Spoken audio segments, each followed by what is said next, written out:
Here are 10 more reasons why your sweep picking might still suck and how to fix it. Number 1, you can only ascend or descend. To master sweeps, you need to be comfortable in both directions. Number 2, you mimic others' techniques. You need to find your own way of sweeping that feels natural. Number 3, your tone's messy. Your tone could be messing things up. Too much gain can cause unwanted noise and a lack of clarity. Number 4, poor synchronicity.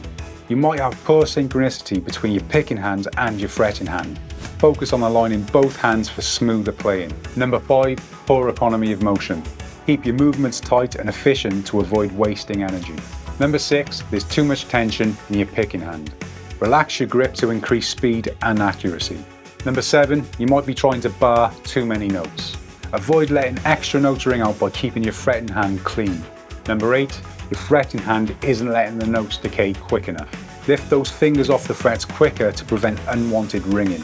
Number 9, you practice too much and you form bad habits. Make sure you're practicing correctly to avoid reinforcing mistakes.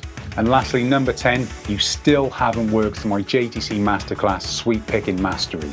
In this masterclass, I'll give you everything you need to know to nail this technique. Follow these 10 tips and you'll be sweeping like a pro in no time. Subscribe for more tips.